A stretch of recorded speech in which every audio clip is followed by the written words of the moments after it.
Hello, Michael.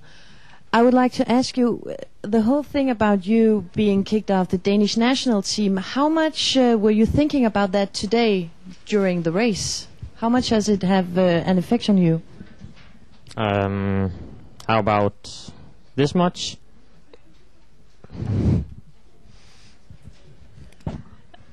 Est-ce que ce qui s'est passé avec ta fédération nationale t'a affecté pendant la course? Et il a dit comme ça. Il a fait le geste tout petit. Yeah, Michael, there's an allegation from a rider in the United States named Whitney Richards. I wanted to know if you know this name, and to respond to this allegation, he was asked by you to bring a box to Italy from the United States where he was told were cycling shoes, and opened the box and found some kind of bovine hemoglobin. Do you know this name, and have you heard this story? No, I cannot confirm any of that. I know his name, yeah. What is his name?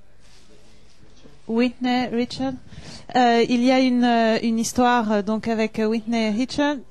Est-ce que tu sais de quoi il s'agit, et est-ce que tu peux nous parler de ce qui a été trouvé, donc qui était chargé d'amener une boîte de l'Italie aux États-Unis, et ça devait être des chaussures, en fait c'était de l'hémoglobine, et Michael a dit qu'il peut rien dire à ce propos, il peut rien confirmer.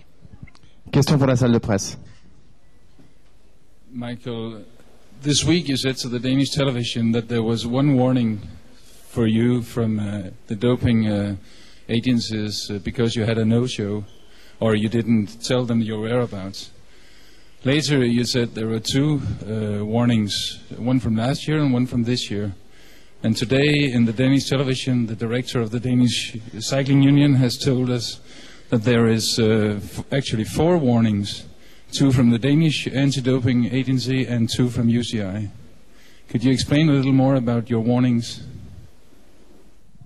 Yes, I have one from last year in the month of March, where I pure and simply forgot to send in my second quarter information to the UCI, and they immediately issued a warning on the 24th of March that even though the information they had on me, they ran until the 31st of that same month. So, and then I received another one in, I do not remember the exact date, I believe it was the 29th of,